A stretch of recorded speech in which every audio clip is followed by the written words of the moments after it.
ঈশ্বর, যখনই আমরা ঈশ্বরকে স্মরণ করি, তার কাছে আমরা প্রার্থনা করি আমরা যেন সদা সুস্থ থাকি, এই সংকট থেকে, এই বিপদ থেকে আমরা যেন দূরে থাকি। কিন্তু এ ভীষণ বড় এক ভুল। এখন আপনারা ভাবছেন যে আমি কি সব বলছি। ঈশ্বরের কাছে সংকট থেকে দূরে রাখার প্রার্থনা করা এ ভুল হয় কি করে? কারণ এই সংকট, এই বিপদ যার থেকে আমরা দূরে পালাই, যে সংকট কিছু মুহূর্তের জন্যই আসে আর তা চলে যাওয়ার পর আপনার আপনজন, আপনার শুভাকাঙ্ক্ষী, আপনার বন্ধুদের পরখ করতে শেখায়, আপনার ঘুমন্ত বোধগুলি জাগিয়ে তোলে, আপনাকে আরো শক্তিশালী করে তোলে।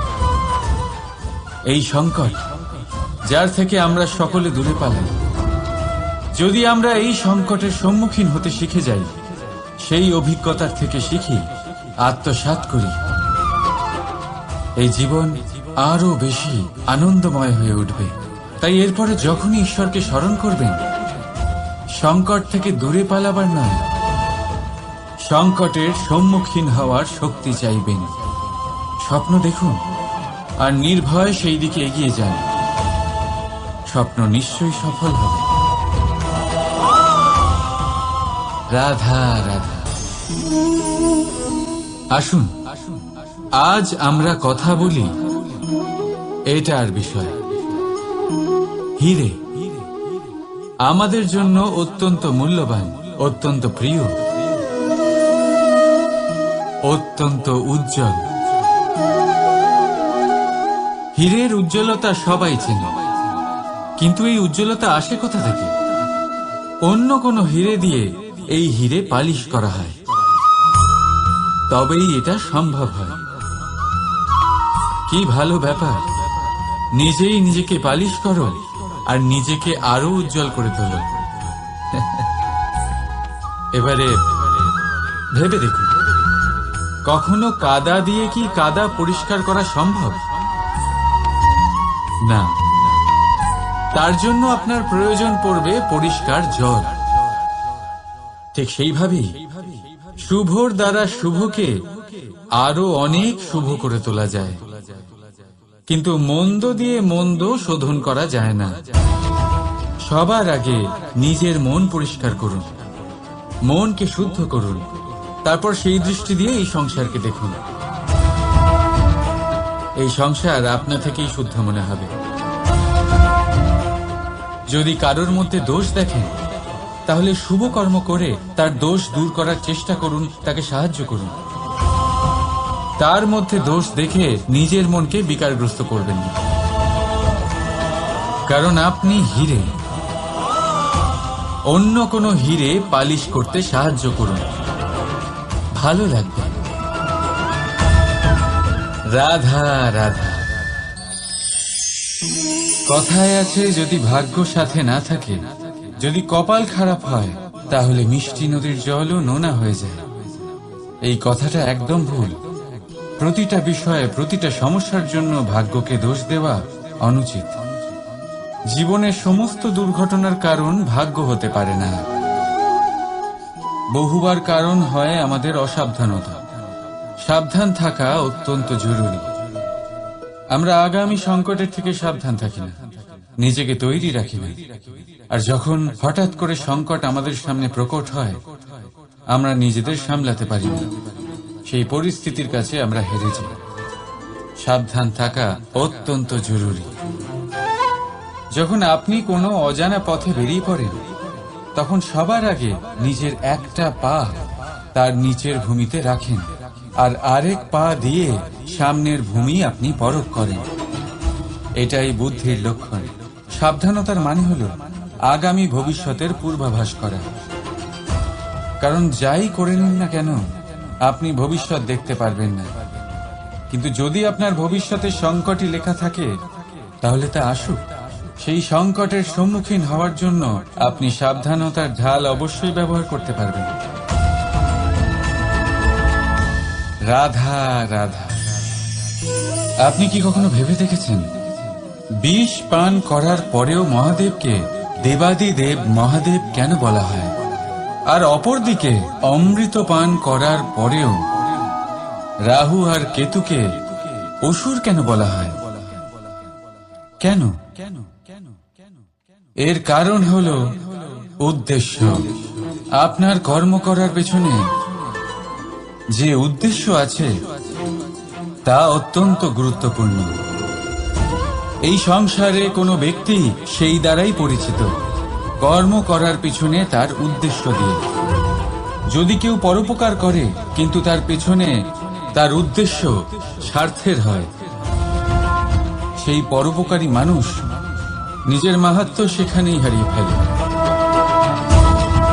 যদি আপনার কর্মের পিছনে আপনার উদ্দেশ্য সঠিক হয়, তাহলে শাপও বরদানে পরিণত হতে পারে। যদি আপনার কর্মের পিছনে উদ্দেশ্য অনুচিত হয়, তাহলে বরদানও শাপে পরিণত হতে বেশি সময় লাগে না। এই সমস্ত খেলা কর্ম আর তার উদ্দেশ্যে, তাই শুদ্ধ মনে খেলবেন। রাধা রাধা। এই মুক্ত দেখতে পাচ্ছেন আপনারা, শুভ্র, সাদা, উজ্জ্বল। আর এটা এরকমই রাখার জন্য আমরা কি না করে থাকি।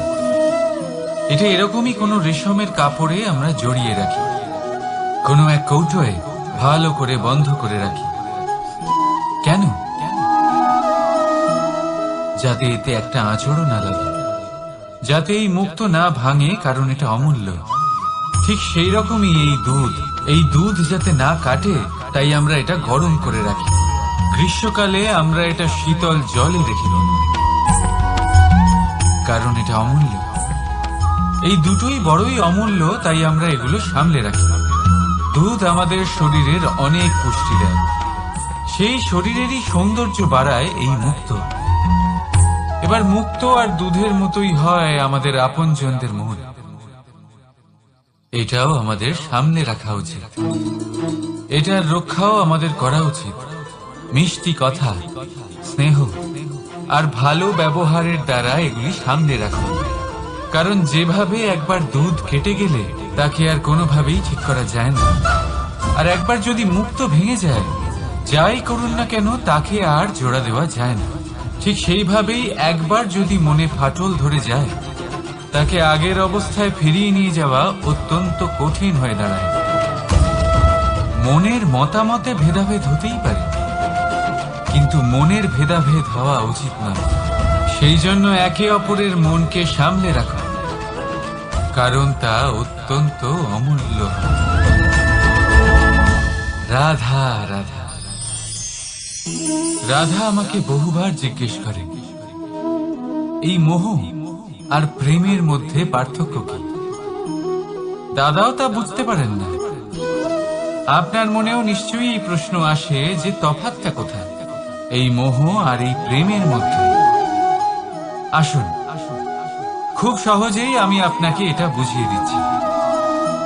একদিকে আপনি ভেবে দেখুন, একটা মাছ যে জলে থাকে সেখানেই বাস করে। যদি গ্রীষ্মকালে সেই জল শুকিয়ে আসে, সে তা ছেড়ে যায় না, সেখানেই থাকে সে। গরমে জল শুকিয়ে যাওয়ার কারণে সে সেখানে কষ্ট পেয়ে নিজের প্রাণ ত্যাগ করলেও সেই স্থান ত্যাগ করে না। অন্যদিকে আছে এক ভ্রমর, যে একটা ফুলের আশেপাশে শুধু ততক্ষণই ঘোরাঘুরি করে যতক্ষণ সেই ফুলে সে রস পায়। সেই রস শেষ, সেখানে সেই ভ্রমরও আর থাকে না। তাহলে যেই তফাৎ এক ভ্রমর আর মাছের মধ্যে আছে, সেই তফাতই আছে মোহ আর প্রেমের মধ্যে।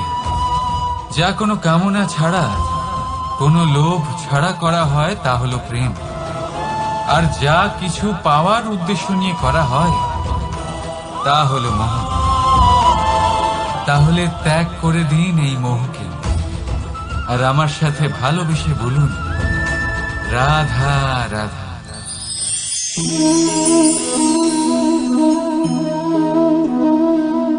এই শিলা দেখতে পাচ্ছেন আপনি? এটা সেই শিলা যা আপনারা মন্দিরে দেখতে পান, যার সম্মুখে আপনারা মাথা নত করেন, হাত জোর করে প্রণাম করেন, প্রার্থনা করেন, নিজের জন্য শুভ কামনা করেন। এবারে ভাবুন, এই শিলা কি দিয়ে তৈরি? পাথরের এক খণ্ড দিয়ে, এক সাধারণ পাথরের খণ্ড। এবার যদি এই পাথরের খণ্ড আপনি অন্য কোথাও দেখেন, তাহলে কি করবেন? পদাঘাত করবেন। সেই পাথরের আপনার কাছে কোনো মাহাত্ম্য নেই। এখন এইটাই মানুষের সাথেও হয়ে থাকে। আপনি হয় সংসারে সম্মান পাবেন, নয় পদাঘাত পাবেন, সেই সিদ্ধান্ত আপনার।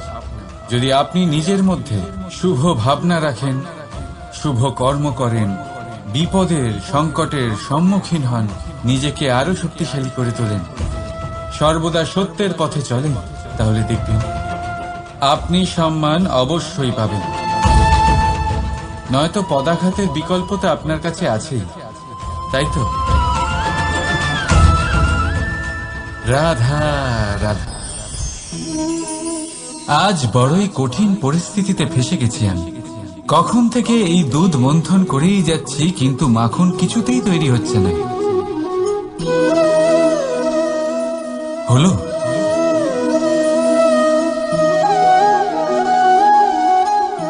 এই দুধ তো কেটে গেছে, এবার কি হবে?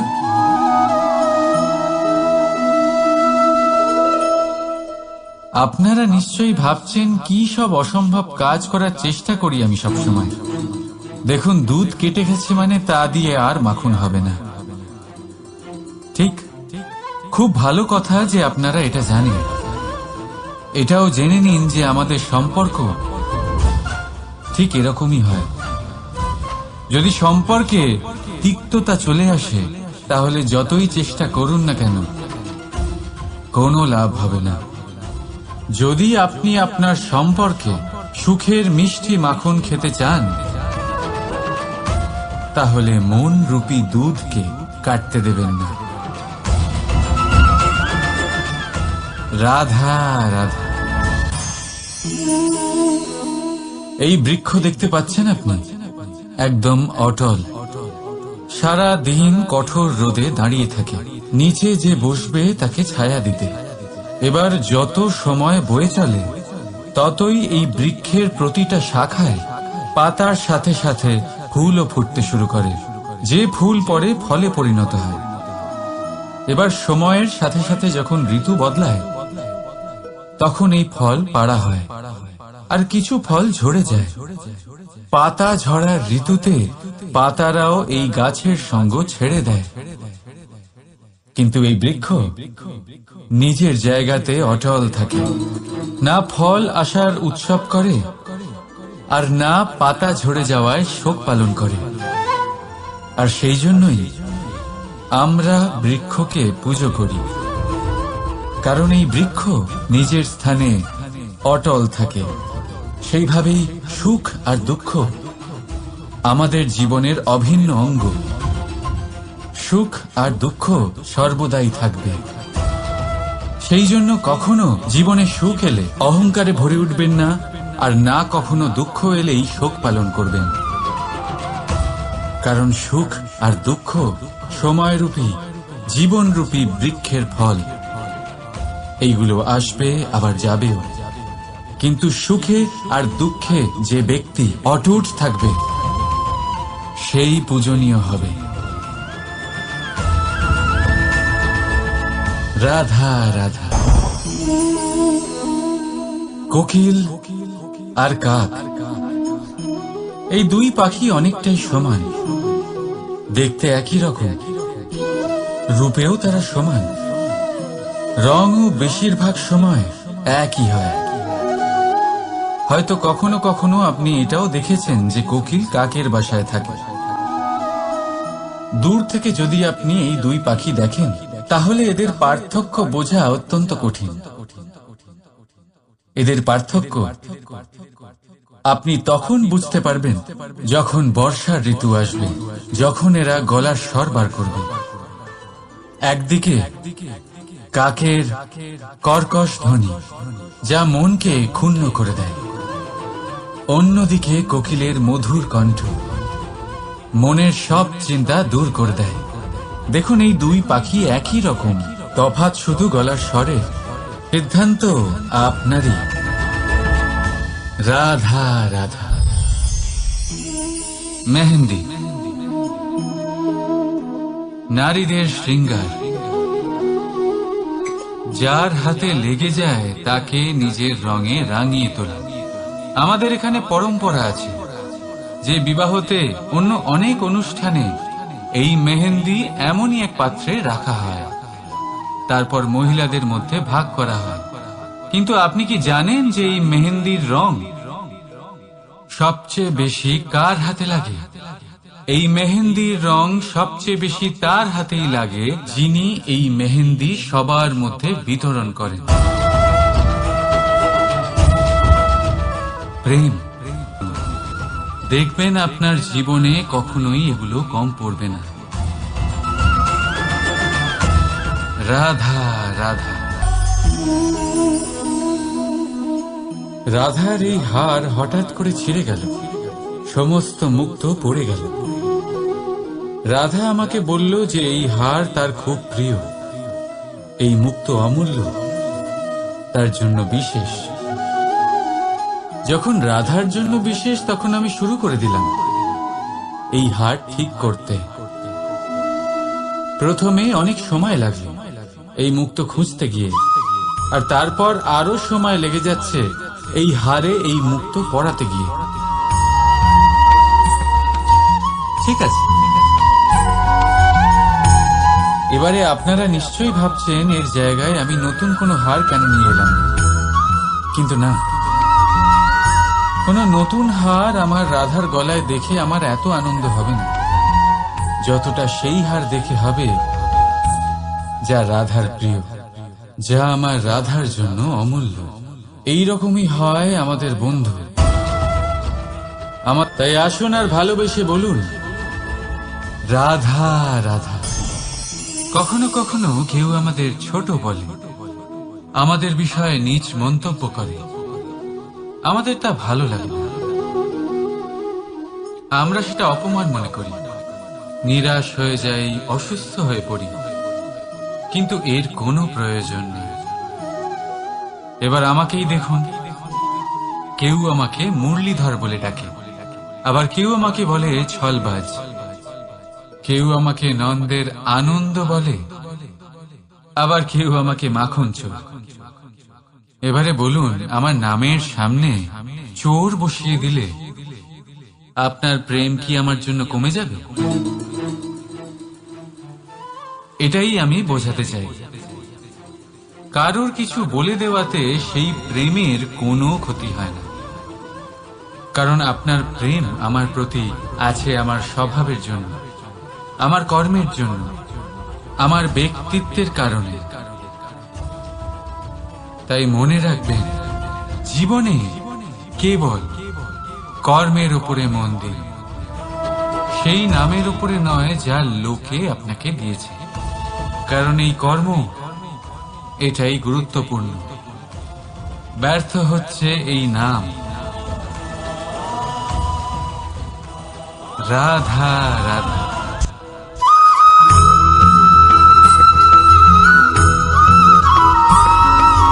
বসন্ত ঋতু, এই সময় মন আনন্দে ভরে থাকে। এমন মনে হয় যেন আমরা আকাশে বিচরণ করতে চলে যাই, কিন্তু সেটা তো সম্ভব নয়। সেই জন্য হয়তো আমরা ঘুড়ি ওড়াই, এই ঘুড়িকে নিজেদের প্রতিরূপ মনে করে। এবার অনেক মানুষ আছেন যারা ঘুড়ি ওড়ান, কিন্তু এই কর্মের সারমর্ম কি সেটা কজন বুঝতে পারেন?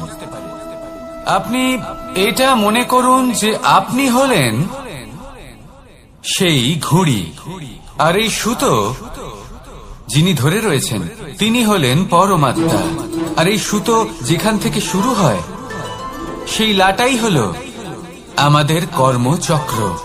এবার আপনি নিজেই অনুমান করুন যে এই উড়ান কার ওপর নির্ভরশীল, পরমাত্মার ওপর আর আপনার কর্মের ওপর। যদি পরমাত্মা আপনার হাত ধরে থাকেন, আপনার সাথে থাকেন, যদি আপনি শুভ কর্ম করতে থাকেন, আপনি এই আকাশে উড়তে থাকবেন। কিন্তু কোথাও কোথাও যদি পরমাত্মার সাথে এই বন্ধন ছিন্ন হয়, আপনার কর্মচক্র খারাপ হয়ে যায় বা থেমে যায়, তাহলে আপনার এই ঘুড়ি কেটে যাবে আর দূরে কোনো গাছের ডালে গিয়ে আটকে যাবে। তাই শুধুমাত্র ঘুড়ি ওড়াবেন না, তার থেকে শিখুন, পরমাত্মার সাহচর্যে থাকুন, সবসময় শুভ কর্ম করতে থাকুন আর সবসময় এই আকাশে উড়তে থাকুন। আসুন আর আমার সাথে ভালোবেসে বলুন, রাধা।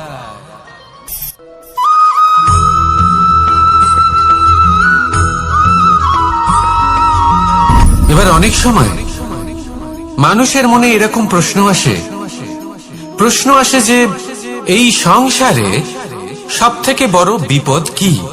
কেউ বলে ধর্ম সংকট, আবার কেউ বলে প্রাণের উপর আসা সংকট। প্রত্যেক মানুষের জীবনে বিভিন্ন সংকট আসে, আর এই সমস্ত সংকট অত্যন্ত বিচিত্র হতে পারে। এই সমস্ত সংসার হলো সংকট দ্বারা পরিপূর্ণ। ঠিক আছে, আপনাকে একটা উদাহরণ দিই। একজন ধনী ব্যক্তি, এবার ওনার জীবনে সংকট কি হতে পারে? সংকট এটাই যে কেউ তার সম্পত্তি চুরি না করে নেয়, আমরা বুঝতে পারছি। এবার একজন চোর, তার জীবনে সংকট কি হতে পারে?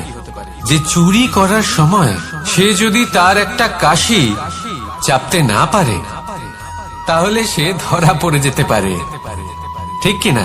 আবার অনেক সময় এমনও হয় যে যার জন্য আমি সংকট, সেও আমার কাছে সংকট। যেমন এই পরিস্থিতিতে দেখুন, সংকট হলো সংকট, এ তো জীবনে থাকবে, কিন্তু এর সম্মুখীন কিভাবে হওয়া যায়? খুব সরল, সব এটার ওপর নির্ভর করে, মনের ওপর। এই মনকে নিয়ন্ত্রণ করলে সব ঠিক থাকবে।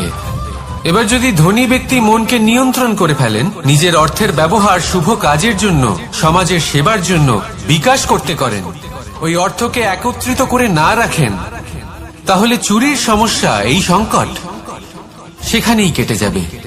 এবার যদি কথা বলি সেই চোরের, তাহলে চোর যদি নিজের মনকে সংযত করে নেয়, যদি নিজের কর্মকে নিয়ন্ত্রণ করতে পারে, তাহলে এমন কোনো স্বর নেই, এমন কোনো স্বর নেই যা ওকে ধরা পড়তে বাধ্য করবে। সেই জন্য জীবনে সংকট যতই আসুক, যত বড়ই সংকট আসুক না কেন, কবচ হলো একটাই, আর এই কবচের নাম হলো আত্মনিয়ন্ত্রণ। নিজের মনকে নিয়ন্ত্রণে রাখতে শিখুন। এটা নিজের জীবনে প্রয়োগ করে তো দেখুন। যদি আপনি করতে পারেন, তবে আপনি দেখবেন যে সংকট তো জীবনে আসা যাওয়া করে, কিন্তু সেই সংকটগুলির সম্মুখীন আপনি এইভাবে করতে পারবেন। তাহলে সেটাই করুন, আর আমার সাথে ভালোবেসে বলুন, রাধা রাধা।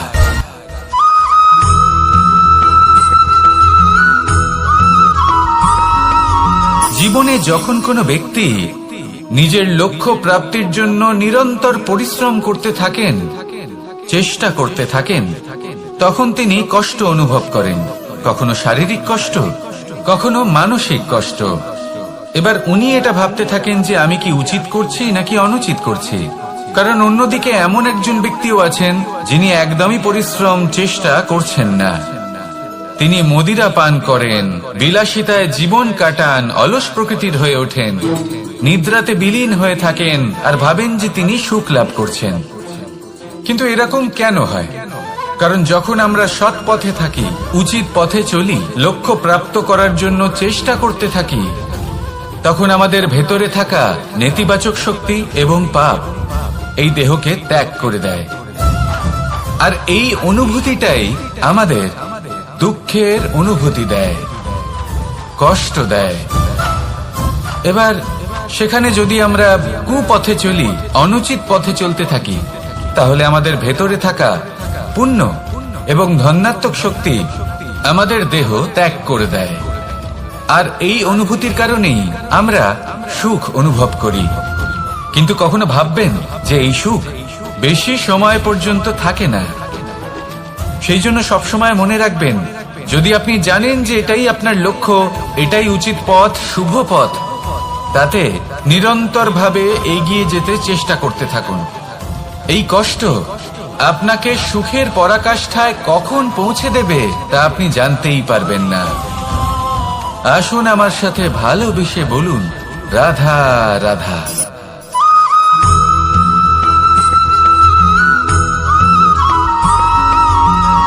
মানুষের মানসিকতা এমন হয় যে সে যতটা করে আশা করে যে তার থেকে অনেক বেশি তার বদলে সে পাবে।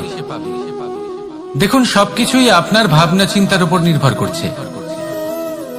আপনি যদি ফলের বিষয়ে ভেবে কর্ম করতে থাকেন তাহলে সেটা অনুচিত। জীবনের আসল আনন্দ হলো নিজের কর্ম করতে থাকা, ফলের চিন্তা করা উচিত নয়। যদি আপনি এরকম ভাবেন যে আমি এতটা করছি, আমার এতটা পাওয়া উচিত, সেই ভাবনা অনুচিত।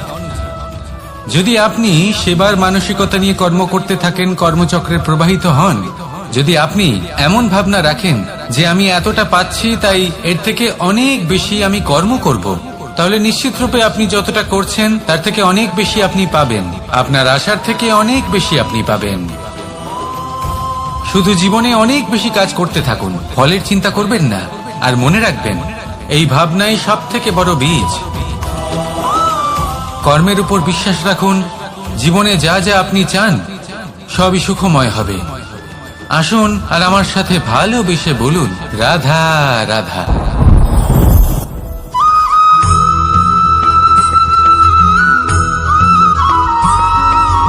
আমাদের শরীর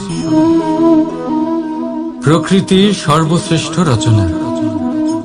যে অঙ্গ প্রত্যঙ্গ আমরা লাভ করেছি প্রত্যেকটির মধ্যে একটি নিজস্ব বার্তা রয়েছে। একটু ভেবে দেখুন, দুটি চোখ দিয়েছে দেখার জন্য, দুটি কান দিয়েছে শোনার জন্য, নাসিকাও আছে দুটি, দুটি হাত দিয়েছে দ্বিগুণ পরিশ্রম করার জন্য। কিন্তু জীব শুধুমাত্র একটি, তার উপরেও তীক্ষ্ণ বলিষ্ঠ দাঁত দিয়েছে তার রক্ষার জন্য। কখনো ভেবে দেখেছেন কেন?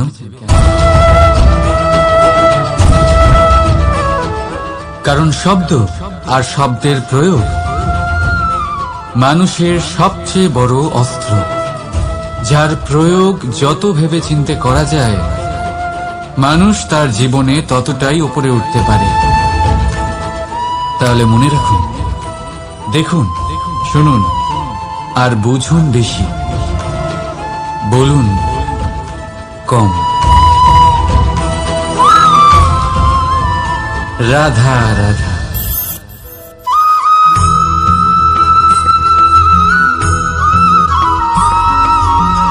এই সংসারে কোনো বস্তু হোক বা ব্যক্তি হোক, তার একার গুরুত্ব কিন্তু খুব বেশি নয়। একটা উদাহরণ হিসেবে বৃষ্টির ফোঁটাকে ভেবে দেখুন।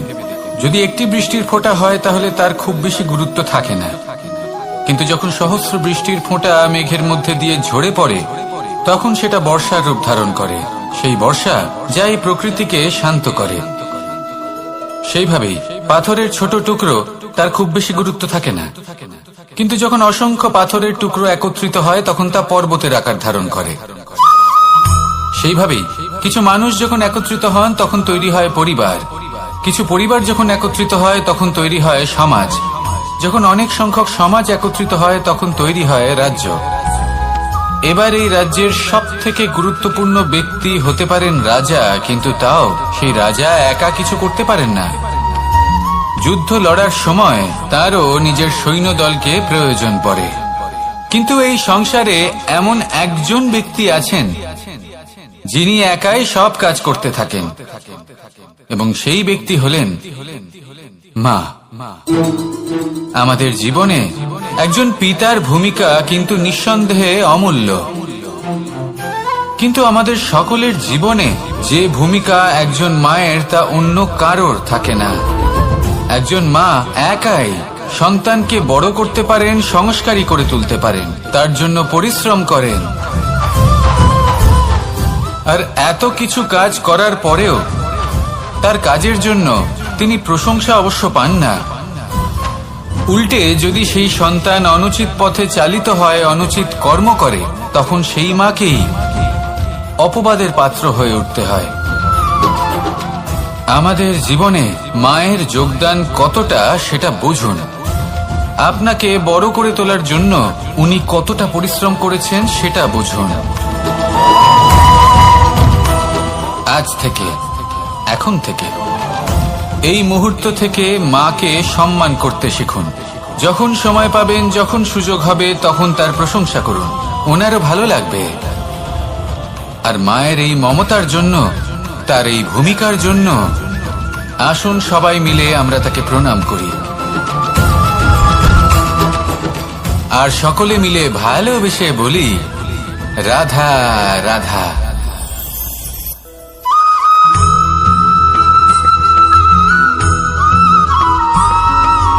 ফিরে আসছিলেন এবং তাদের ফেরার পথে হঠাৎ করে কোথাও থেকে একটি বাছুর চলে এলো।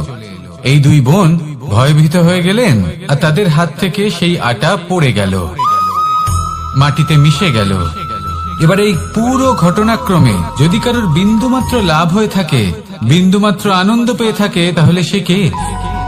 সেই ছোট বোন, যিনি মাঝে মাঝেই গমের দানা তুলছিলেন এবং খাচ্ছিলেন। কিছুটা হলেও উনি আনন্দ লাভ করেছিলেন। এবার এরকমই হলো আমাদের জীবনে ভক্তি এবং ভালোবাসা সংক্রান্ত বিষয়।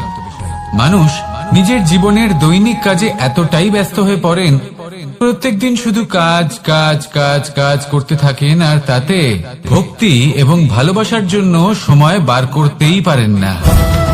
দেখুন, জীবনে ভক্তি আর প্রেমের এই যে ছোট ছোট মুহূর্ত আছে, এগুলো যদি আপনি যাপন করতে পারেন, তাহলে তাতেই আপনি তৃপ্তি লাভ করবেন। বাকি সবই আপনার ব্যর্থ বলেই মনে হবে। জীবনে যখনই আপনি কোনো কাজ করবেন, ঈশ্বরের প্রতি সমর্পিত হয়ে সেই কাজ করুন।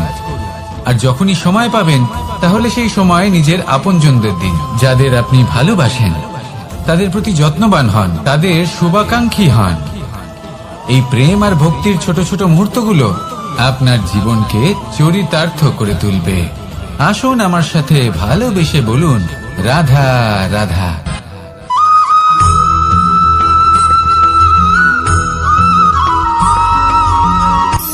শক্তি, শক্তি অর্জন করা এতটা কঠিন নয় যতটা শক্তি লাভ করার পরে সেই শক্তি সামলানো কঠিন হয়। কারণ যেই মানুষ শক্তি লাভ করে তার মনে গর্ববোধ জন্মায়, জন্মায় অহংকার, জন্মায় জেদ। তাই শক্তি প্রাপ্ত করার সাথে বিনম্র থাকাও অত্যন্ত আবশ্যক। আর এটা আমাদের শেখা উচিত বৃক্ষের থেকে।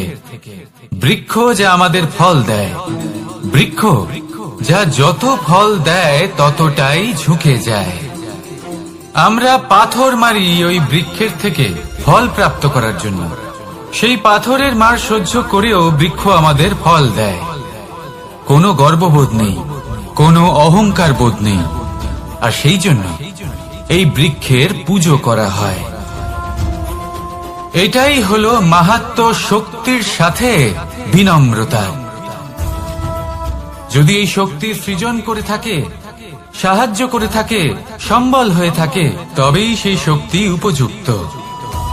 আর নয়তো সেই শক্তি একদিন আপনাকে আসক্ত অবশ্যই করবে। তাহলে শক্তি অবশ্যই অর্জন করুন, কিন্তু তার সাথে সেই শক্তি সামলানোর মতো বিবেকও আপনাকে অবশ্যই জাগ্রত করতে হবে। তাহলে আসুন আমার সাথে ভালোবেসে বলুন, রাধা রাধা।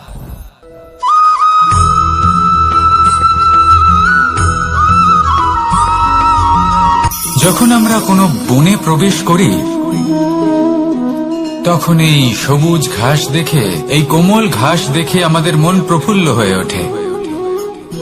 ভিন্ন ভিন্ন প্রজাতির ফুল, ভিন্ন ভিন্ন রঙের ফুল দেখে এই মন আনন্দে ভরে ওঠে। এখানে শিশুরা আনন্দ লাভ করে, বড়রা ভোজন গ্রহণ করেন, কথাবার্তা বলেন, হাঁটাহাঁটি করে বেড়ান। এবার ভেবে দেখুন, যখন এই উপবনের নির্মাণ হয়েছিল সেই সময় যদি এই মাটিকে সঠিকভাবে খনন না করা হতো, যদি তাতে সঠিকভাবে বীজ রোপণ না করা হতো, যদি কোনো সংঘর্ষ না হতো, পরিশ্রম না করা হতো, যদি চলতে চলতে পায়ে কাঁটা না বিঁধে যেত, তাহলে এই সুন্দর বন দেখে আমরা কি এই আনন্দ লাভ করতে পারতাম? কখনোই নয়। ধরুন কোন নদীর তটে সুন্দর একটি বন আছে, সেই বনের আনন্দ লাভ করতে গেলে আপনাকে সেই নদী পার করতেই হবে। যদি সুখের নদীর কাছে পৌঁছতে চান তাহলে তটে যে কাঁটা রয়েছে সেগুলোর সাথে সংঘর্ষ করতেই হবে। এই সংসারে যদি আপনি সুখ লাভ করতে চান তাহলে সুখ লাভের এই যাত্রা শুরু করতে হবে সংঘর্ষ দ্বারা। তাহলে সংঘর্ষকে স্বাগত জানান, এর পেছনেই সুখ রয়েছে যা আপনার জন্য অপেক্ষা করছে। এবার হাসুন আর আমার সাথে ভালোবেসে বলুন, রাধা।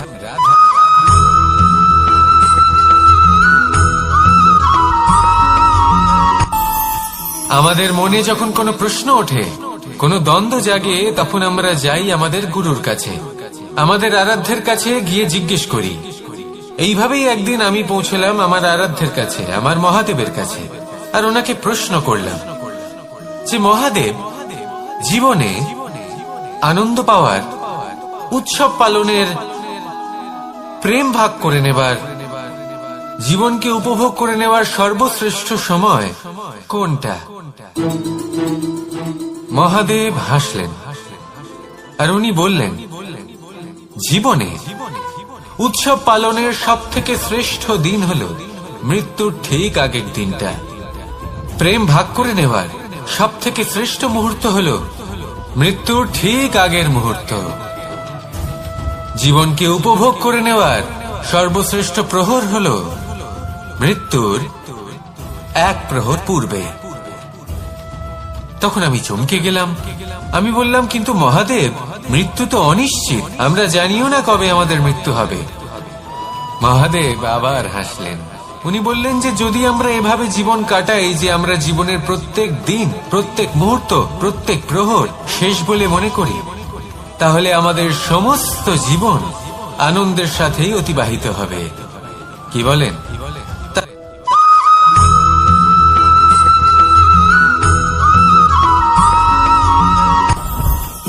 জীবনে কিছু শেখা অত্যন্ত গুরুত্বপূর্ণ।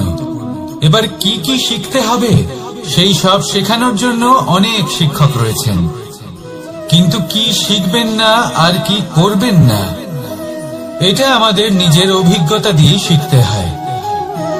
কিন্তু তার মানে এটা নয় যে যদি আপনাকে শিখতে হয় যে আগুনের তাপ কতটা, আপনাকে আগুনের মধ্যে হাত দিতে হবে। না, অন্য কারোর অভিজ্ঞতা দ্বারাও শিখতে পারেন।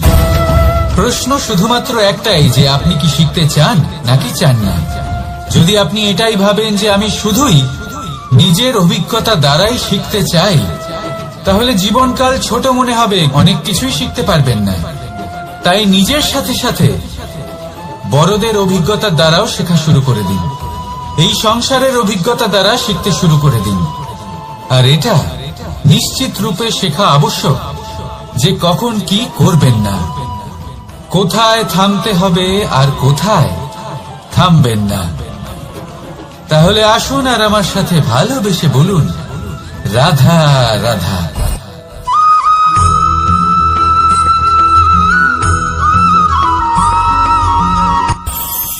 এই সংসারে আমরা প্রকাশ কোথা থেকে পাই? এর উত্তর বড়ই সরল। ভোরে যখন সূর্যোদয় হয় তখন প্রকাশের কিরণ আমাদের ঘরে এসে পৌঁছয়। এইভাবেই আমরা প্রকাশ লাভ করি। এবার এই প্রকাশের আলোতেই আমরা সারাদিনের কাজ সম্পন্ন করি।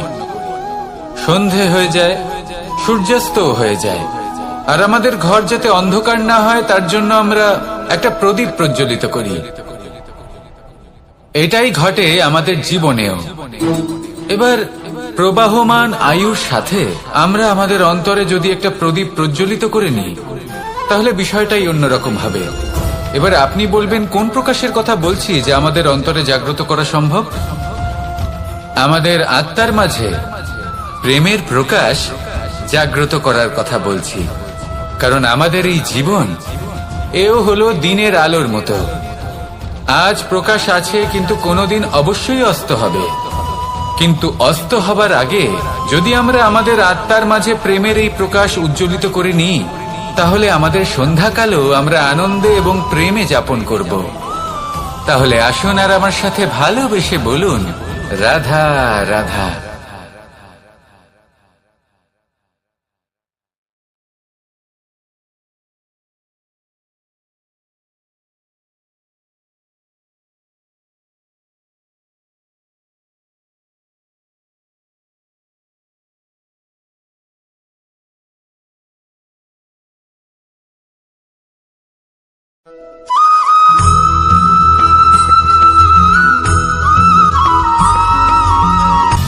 সময়, জীবন, কাল।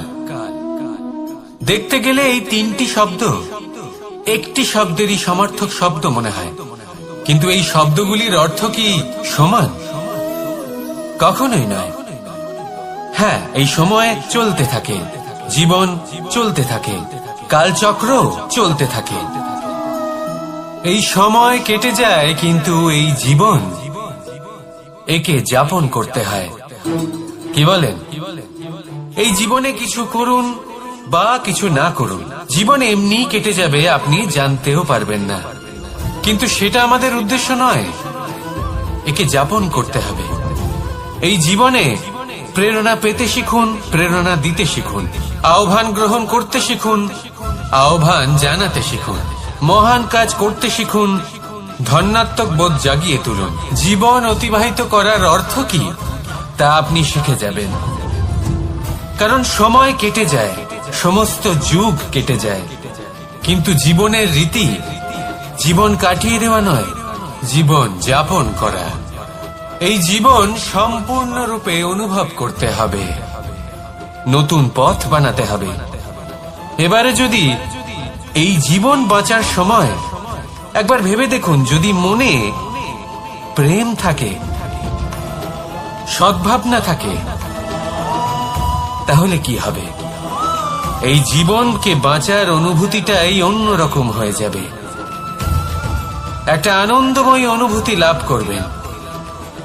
তাহলে এটাই করুন আর আমার সাথে ভালোবেসে বলুন, রাধা রাধা।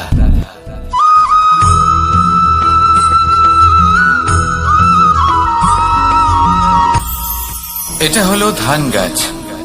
এর থেকে যে চাল উৎপন্ন হয় তা মানুষ গ্রহণ করেন। আর এটা কি? এ হলো জংলি ঘাস। একবার ভেবে দেখুন, যদি এই জংলি ঘাস ধান গাছের আশেপাশে থাকে তাহলে কি হবে? ধান উৎপন্ন হতে পারবে?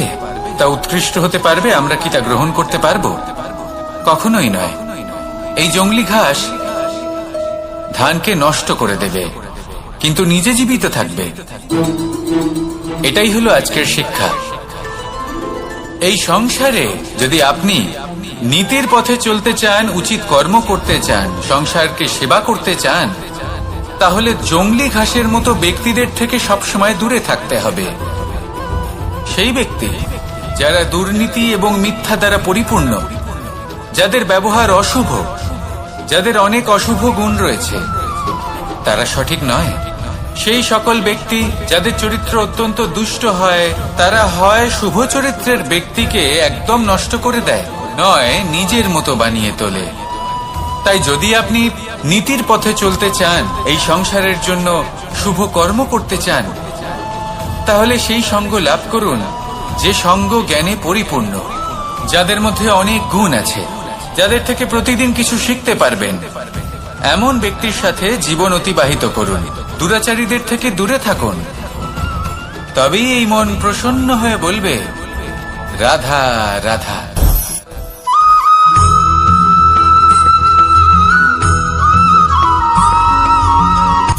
সূচের শেষে একটি ছিদ্র থাকে, যার দ্বারা আমরা এই সুতো পরাতে পারি, আর তারপর সূচের সাহায্যে এই সুতো দিয়ে বস্ত্র সেলাই করা যায়। কিন্তু যদি সুতোটা সোজা করে ধরা না হয়, তাহলে সূচে কখনো এই সুতো পরানোই সম্ভব নয়। যদি এতে কোনো গিঁট পড়ে, তখন তা কখনোই এই ছিদ্র দ্বারা প্রবেশ করা সম্ভব নয়। ঠিক এইভাবেই যদি আপনি কারোর জীবনে প্রবেশ করতে চান, কারোর অন্তরে প্রবেশ করতে চান, তাহলে আপনাকেও সহজ থাকতে হবে। এতে কোনো গিঁট থাকলে চলবে না, অর্থাৎ মনে যাতে কোনো মালিন্য না থাকে, যেন কোনো কুচিন্তা না থাকে। যদি এসব থাকে, তাহলে আপনি কখনো কারোর জীবনে প্রবেশ করতে পারবেন না। আর যদি কোনোভাবে আপনি প্রবেশ করেও যান, তাহলে তার মনে ঘর করতে পারবেন না। নিজেকে এই সুতোর মতন করে তুলুন, সহজ। মনে যেন কোনো কুচিন্তা না থাকে, সবার প্রতি যেন সদ্ভাবনা থাকে, শুভ চিন্তা থাকে। এমনটা করতে থাকুন। এমন একটা দিন আসবে যেদিন এই সমস্ত সংসারের ব্যক্তির মনে আপনি বাস করবেন, আর তখন এই মন প্রসন্ন হয়ে বলবে, রাধা রাধা।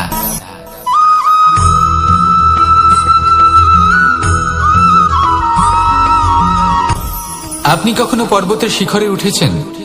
আপনি দেখতে পাবেন পর্বতের পদতলে প্রচুর সুন্দর ফুল রয়েছে, সবুজ বনানী রয়েছে। যত আপনি ওপরে উঠতে থাকবেন তত ফুল কমতে থাকবে, সবুজ বনানী কমতে থাকবে। আরো কিছুটা ওপরে উঠলে কাঁটা জাতীয় গাছ দেখতে পাবেন, শুকনো গাছ দেখতে পাবেন। আরো যদি ওপরে ওঠেন তাহলে পাষাণ দেখতে পাবেন। আরো ওপরে উঠলে হিমখণ্ড দেখতে পাবেন। এই যে পর্বত, তা মনুষ্য জীবনের সব থেকে উত্তম উদাহরণ। মানুষ যখন সাফল্যের শিখরে পৌঁছতে চান, মহানুভবতার শিখরে পৌঁছতে চান, পথে যত আস্তে আস্তে উপরে উঠতে থাকেন ততই ভৌতিক বস্তু তার থেকে বিচ্ছিন্ন হতে থাকে। যদি তিনি সেই ভৌতিক বস্তুগুলি ত্যাগ না করতে পারেন তাহলে কখনোই সেই স্থানে পৌঁছতে পারবেন না। আর মানুষ যদি উচিত ত্যাগ করতে পারেন, পথে অগ্রসর হতে থাকেন, এগোতে থাকেন, তাহলে একদিন না একদিন তিনি মহানুভবতার, জ্ঞানের, সাফল্যের হিমের স্বাদ অবশ্যই লাভ করবেন। মনে রাখবেন, মানব জীবনে ত্যাগ হলো অত্যন্ত গুরুত্বপূর্ণ অংশ। আসুন আমার সাথে ভালোবেসে বলুন, রাধা রাধা।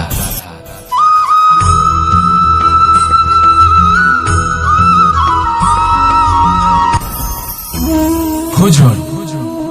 এবার ভোজন সংগ্রহ করার জন্য মানুষ কি না করেন, সব সময় চেষ্টা করতে থাকেন। ফসল উৎপাদনের জন্য অনেক পরিশ্রম করতে থাকেন, কিন্তু অনেক সময় অনেক পরিশ্রম করার পরেও ফসল ভালো উৎপাদন হয় না। এর কারণ কি? কারণ হলো এটাই যে আপনি পরিশ্রম হয়তো অনেক করেছেন, কিন্তু আপনার নজর তো সেই বীজের দিকে ছিলই না যা আপনি রোপণ করেছেন। সেই জন্য সব সময় কোনো বীজ রোপণ করার আগে তাকে পরখ করে দেখুন, তা অত্যন্ত আবশ্যক। আর সেইভাবেই যখনই কোনো কর্মের প্রশ্ন আসে, তাহলে সেখানে শুধুমাত্র পরিশ্রম যথেষ্ট নয়। সেই কাজের প্রতি আপনার কর্তব্য কি, আপনার উদ্দেশ্য কি, সেটা জানা হলো অত্যন্ত গুরুত্বপূর্ণ। তাই কর্ম করুন, কিন্তু সেই কর্মের প্রতি আপনার যা উদ্দেশ্য তার মাহাত্ম্য বুঝতে চেষ্টা করুন। তাহলে আসুন আমার সাথে ভালোবেসে বলুন, রাধা রাধা।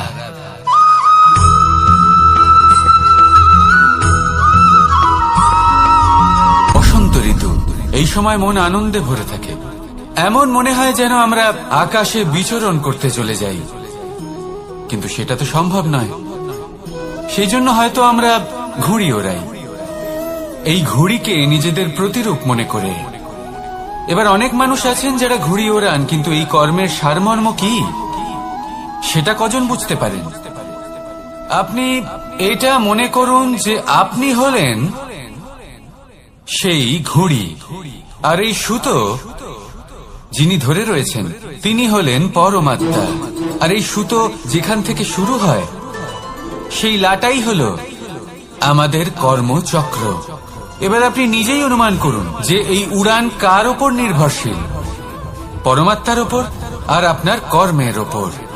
যদি পরমাত্মা আপনার হাত ধরে থাকেন, আপনার সাথে থাকেন, যদি আপনি শুভ কর্ম করতে থাকেন, আপনি এই আকাশে উড়তে থাকবেন। কিন্তু কোথাও কোথাও যদি পরমাত্মার সাথে এই বন্ধন ছিন্ন হয়, আপনার কর্মচক্র খারাপ হয়ে যায় বা থেমে যায়, তাহলে আপনার এই ঘুড়ি কেটে যাবে আর দূরে কোনো গাছের ডালে গিয়ে আটকে যাবে। তাই শুধুমাত্র ঘুড়ি ওড়াবেন না, তার থেকে শিখুন, পরমাত্মার সাহচর্যে থাকুন, সবসময় শুভ কর্ম করতে থাকুন আর সবসময় এই আকাশে উড়তে থাকুন। আসুন আর আমার সাথে ভালোবেসে বলুন, রাধা।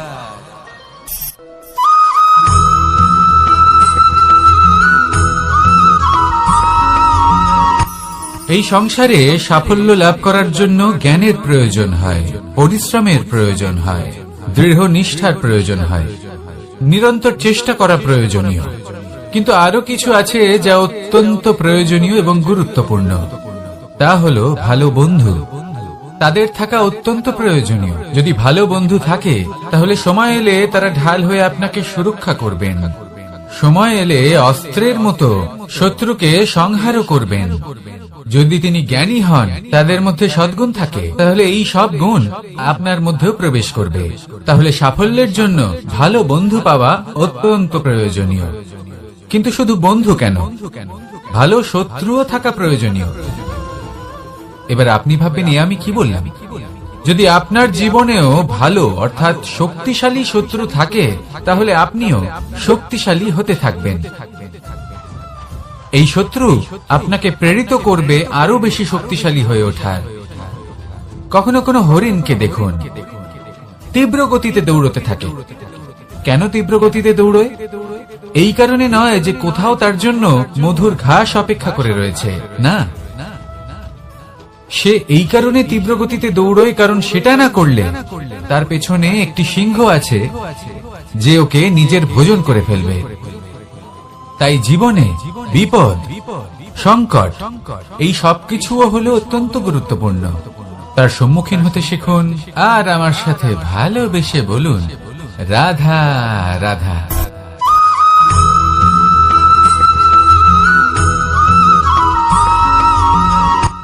শুধু ওনাদের কঠোর ব্যবহার দেখলে আমরা একটু ভয় পেয়ে যাই। এবার ওনাদের এই কঠোর ব্যবহার আমাদের ভালো না লাগলেও অত্যন্ত আবশ্যক, কারণ মাতার থেকে আমরা যে শক্তি লাভ করি তা যেন নিয়ন্ত্রণ হারিয়ে বিধ্বংসী না হয়ে ওঠে। আমরা যেন কোনো কুপথে না চলে যাই, আমরা কখনো যেন দোষ না করে ফেলি। শুধু সেই জন্য পিতা এবং গুরু একটু কঠোর হয়ে ওঠেন, এবং ওনাদের এই কঠোর আচরণ ভবিষ্যতে গিয়ে আমরা অবশ্যই বুঝতে পারি। জীবনে কিছু বছর আমরা এগিয়ে যাই আর তারপর আমরা বুঝতে পারি যে বাবা এবং গুরু আমাদের যথেষ্ট ভালোবাসতেন, কিন্তু ওনাদের ভালোবাসার বহিঃপ্রকাশ আলাদা। প্রয়োজনীয় হলো এটা দেখার, এটা বোঝার যে শুরু থেকে আমাদের প্রতি ওনাদের আচরণ কেমন ছিল। ওনাদের কঠোর হওয়ার পেছনে ওনাদের ভালোবাসাটা বোঝার চেষ্টা করুন, ওনাদের চিন্তাটা বোঝার চেষ্টা করুন, ওনাদের পথপ্রদর্শনের আড়ালে আপনার ভবিষ্যতের জন্য যে পরিকল্পনা ওনারা করেছেন সেটা বোঝার চেষ্টা করুন। তখন আপনারা বুঝতে পারবেন ওনাদের ভালোবাসাকে। আপনার মনের মধ্যে আপনা থেকেই ওনাদের প্রতি সম্মান জেগে উঠবে। নিজের পিতা এবং নিজের গুরু এই দুজনের প্রতি কৃতজ্ঞতা প্রকাশ করুন আর আমার সাথে ভালোবেসে বলুন, রাধা রাধা।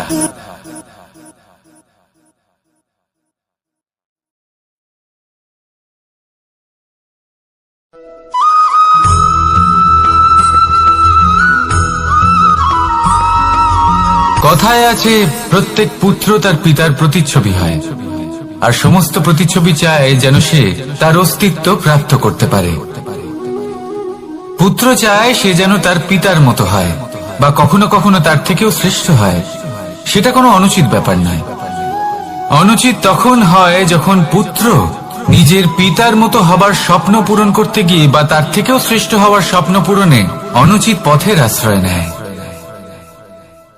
কারণ তারপরে সে তার পিতার গুণগুলি আত্মসাৎ করতে চায় না। সে শুধুই এটা চায় যে সংসারের চোখে যেন আমি শ্রেষ্ঠ প্রমাণিত হই। এটা অনুচিত। সংসারে এমন অনেক মানুষ আছেন যারা এই কারণে শ্রেষ্ঠ হবার চেষ্টা করেন যাতে তার পরিবারের তার পিতার সম্মান বৃদ্ধি পায়। এমনও মানুষ থাকেন, আর এটাই হলো পার্থক্য উদ্দেশ্যের। মনে রাখবেন, যদি আপনার উদ্দেশ্য শুভ হয় তাহলে পথও শুভ হবে, যদি আপনার উদ্দেশ্য অশুভ হয় তাহলে পথও অশুভ হবে। তাহলে নিজের পিতার মতো হবার চেষ্টা অবশ্যই করুন, তার থেকেও শ্রেষ্ঠ হওয়ার চেষ্টা অবশ্যই করুন, কিন্তু মনে রাখবেন আপনার সংকল্প আর আপনার উদ্দেশ্য এই দুই শুভ হওয়া উচিত। তাহলে আসুন আর আমার সাথে ভালোবেসে বলুন, রাধা রাধা।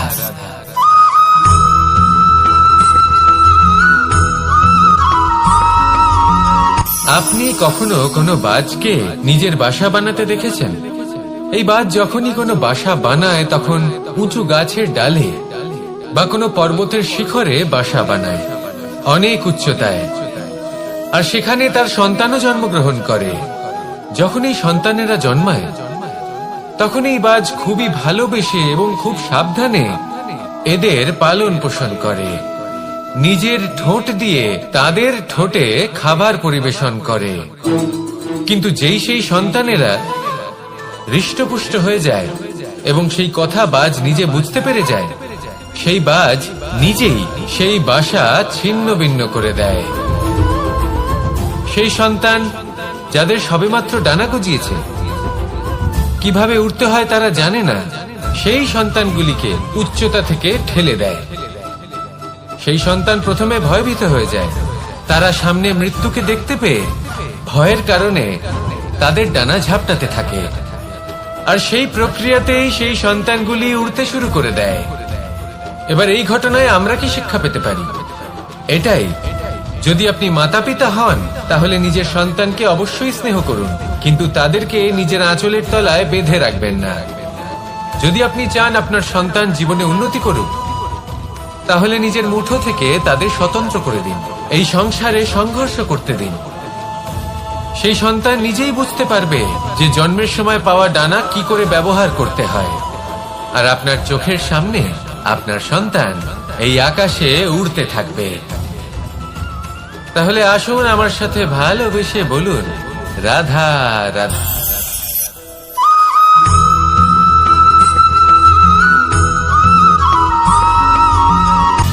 সময়, জীবন, কাল। দেখতে গেলে এই তিনটি শব্দ একটি শব্দেরই সমার্থক শব্দ মনে হয়, কিন্তু এই শব্দগুলির অর্থ কি সমান? কখনোই নয়। হ্যাঁ, এই সময় চলতে থাকে, জীবন চলতে থাকে, কালচক্র চলতে থাকে। এই সময় কেটে যায়, কিন্তু এই জীবন, একে যাপন করতে হয়। কি বলেন? এই জীবনে কিছু করুন বা কিছু না করুন, জীবন এমনি কেটে যাবে, আপনি জানতেও পারবেন না। কিন্তু সেটা আমাদের উদ্দেশ্য নয়, একে যাপন করতে হবে। এই জীবনে প্রেরণা পেতে শিখুন, প্রেরণা দিতে শিখুন, আহ্বান গ্রহণ করতে শিখুন, আহ্বান জানাতে শিখুন, মহান কাজ করতে শিখুন, ধন্যাত্মক বোধ জাগিয়ে তুলুন। জীবন অতিবাহিত করার অর্থ কি তা আপনি শিখে যাবেন, কারণ সময় কেটে যায়, সমস্ত যুগ কেটে যায়, কিন্তু জীবনের রীতি জীবন কাটিয়ে দেওয়া নয়, জীবন যাপন করা। এই জীবন সম্পূর্ণরূপে অনুভব করতে হবে, নতুন পথ বানাতে হবে। এবারে যদি এই জীবন বাঁচার সময় একবার ভেবে দেখুন, যদি মনে প্রেম থাকে, সদ্ভাবনা থাকে, তাহলে কি হবে? এই জীবনকে বাঁচার অনুভূতিটাই অন্যরকম হয়ে যাবে, একটা আনন্দময় অনুভূতি লাভ করবেন। তাহলে এটাই করুন, আর আমার সাথে ভালোবেসে বলুন, রাধা রাধা।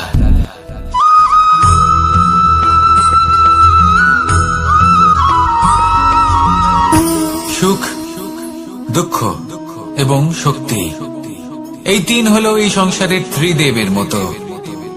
আমাদের জীবনে যা কিছু ঘটছে এই তিনটির ভিত্তির উপরেই হচ্ছে। আসলে এই সংসারের একটা নিয়ম আছে, যখনই আপনি কিছু লাভ করেন এই সংসার আপনার পরীক্ষা নেয়। এটা জানার জন্য আপনার পরীক্ষা নেয় যে আপনি যা কিছুই লাভ করেছেন আপনি কি আদৌ সেটার যোগ্য কিনা। ঠিক সেইভাবেই এই সুখ, দুঃখ এবং শক্তি আপনার পরীক্ষা নিয়ে থাকে। যখন সুখ আসে তখন সে আপনার পরীক্ষা নেয় যে আপনার মধ্যে অহংবোধ জাগ্রত হয়নি তো। যদি অহংবোধ চলে আসে তাহলে সুখ সেখানেই সঙ্গ ত্যাগ করে। দুঃখ আপনার ধৈর্যের পরীক্ষা নিতে থাকে, আর যদি আপনার মধ্যে ধৈর্য না থাকে তাহলে এটা আপনাকে আরো বেশি দুঃখের গভীর অন্ধকারে ঠেলে দেবে। সেখানে শক্তি পরীক্ষা নেয় আপনার বিনম্রতার, যদি আপনি বিনম্র না হন, তাহলে হয় এই শক্তি আপনার সঙ্গ ত্যাগ করবে, নয় এই শক্তি বিনম্রতার অভাবে আপনার পতনের কারণ হতে পারে। এই সংসারে যে কোনো ব্যক্তি যিনি এই পরীক্ষায় উত্তীর্ণ হয়ে থাকেন, এই জীবনে তিনি সাফল্য লাভ করেন। আসুন আমার সাথে ভালোবেসে বলুন, রাধা রাধা।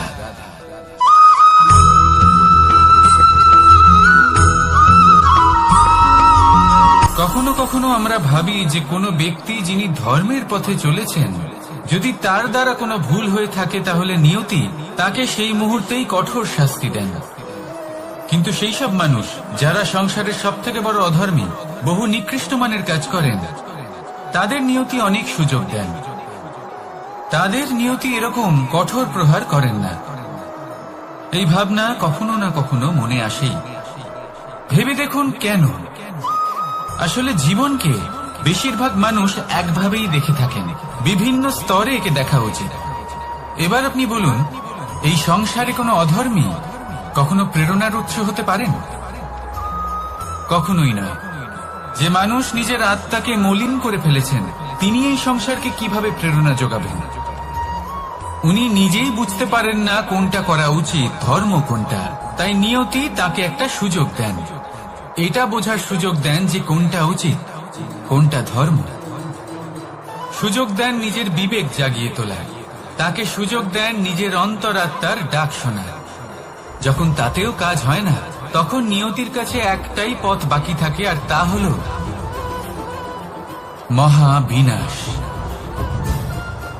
মহাবিনাশ হয়তো দেরিতেই আসতে পারে, কিন্তু তা অবশ্যই আসবে। আর যখন মহাবিনাশ আসে, তখন মহাবিনাশের যন্ত্রণা সমগ্র মানব জীবনের যন্ত্রণার থেকে অনেক বেশি হয়। এই কথাটা সবসময় মনে রাখবেন। আর অন্যদিকে যে মানুষ ধর্মের পথে চলছেন, তার দ্বারা যদি কোনো ভুল হয়ে থাকে, তখন নিয়তি তার পরীক্ষা নেন। কিছুক্ষণের জন্য মানুষের মনে হতে পারে নিয়তি তাকে কঠোর শাস্তি দিয়েছেন।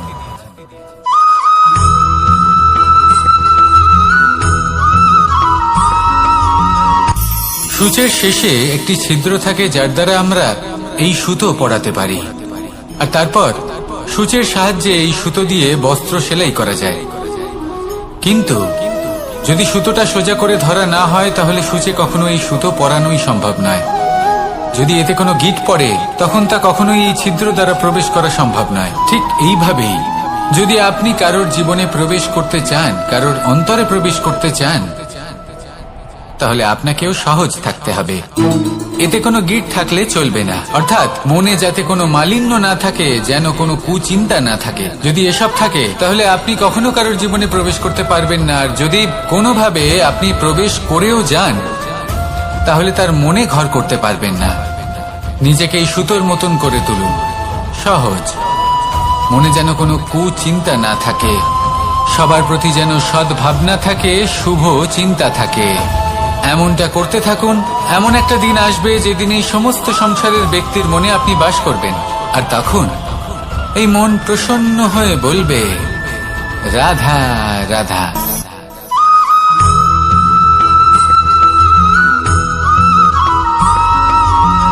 পিতা আর পুত্রের সম্পর্ক অত্যন্ত মধুর হয়ে থাকে। পিতা স্বপ্ন দেখেন, তাকে পূর্ণ করার সকল সম্ভাব্য চেষ্টা করেন, কিন্তু তাও অনেক সময় ওনার স্বপ্ন অপূর্ণ থেকে যায়। তখন পিতা ভাবেন যে স্বপ্ন উনি পূর্ণ করতে পারেননি, ওনার সন্তান তা অবশ্যই পূরণ করবে। যে স্থানে উনি কখনো পৌঁছতে পারেননি, সেই স্থানে ওনার পুত্র অবশ্যই পৌঁছবে। পিতা নিজের সন্তানের ভবিষ্যৎ নিয়ে সেই স্বপ্ন দেখেন, আর যখন সেই সন্তান সামনে এগোতে থাকে, তখন তার দুঃখ হয় না, বরং গর্ব হয়। ওনার ভালো লাগে এটা দেখে যে ওনার সন্তান অনেক উন্নতি করছে। কিন্তু যখন সন্তান নিজের অভিভাবকের শক্তি দেখে, তার যশ দেখে হিংসা করতে থাকে, সমস্যা সেইখানেই শুরু হয়। সেই জন্য সকল সন্তানকে এটা মনে রাখতে হবে। দেখুন, পুত্র হবার সুবাদে এক সন্তান হবার সুবাদে এটা হলো আপনার অধিকার যে আপনি আপনার পিতার থেকে বেশি উন্নতি করবেন। আপনার পিতাও এটাই চান, কিন্তু সুস্থভাবে এটা করুন। একটা রেখা টেনে নিন যাতে আপনি তাতে এগোতে পারেন আর আপনার পিতার তাতে গর্ববোধ হয়, আর সেই বিষয়ে দুঃখ না হয় যে আমার সন্তান আমাকেই ছোট করার চেষ্টা করছে। ইতিহাস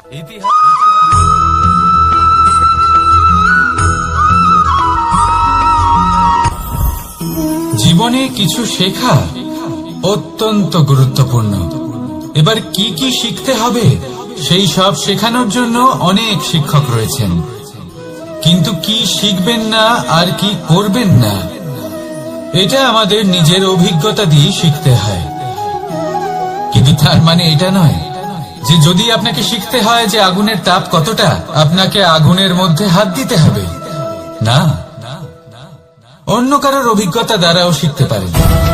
প্রশ্ন শুধুমাত্র একটাই যে আপনি কি শিখতে চান নাকি চান না। যদি আপনি এটাই ভাবেন যে আমি শুধুই নিজের অভিজ্ঞতা দ্বারাই শিখতে চাই, তাহলে জীবনকাল ছোট মনে হবে, অনেক কিছুই শিখতে পারবেন না। তাই নিজের সাথে সাথে বড়দের অভিজ্ঞতা দ্বারাও শেখা শুরু করে দিন। এই সংসারের অভিজ্ঞতা দ্বারা শিখতে শুরু করে দিন। আর এটা নিশ্চিত রূপে শেখা আবশ্যক যে কখন কি করবেন না, কোথায় থামতে হবে আর কোথায় থামবেন না। তাহলে আসুন আর আমার সাথে ভালোবেসে বলুন, রাধা রাধা।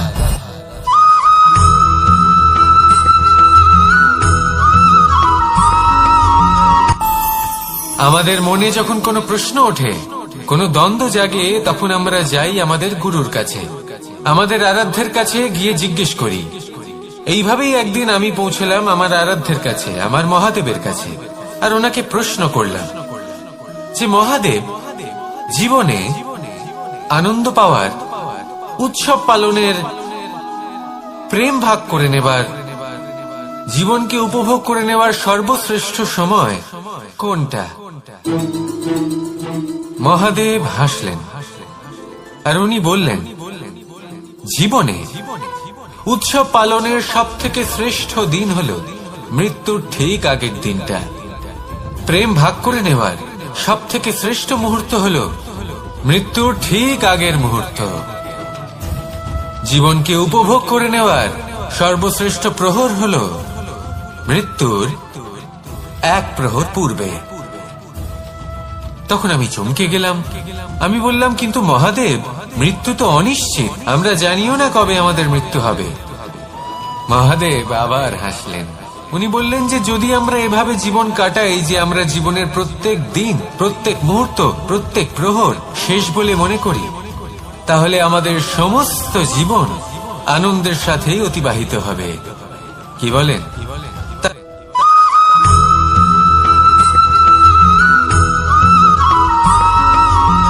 পঞ্চতত্ত্বের মধ্যে দ্বিতীয় তত্ত্ব হল ধরণী, ভূমি, যাকে আমরা ধরণী মাতা বলি।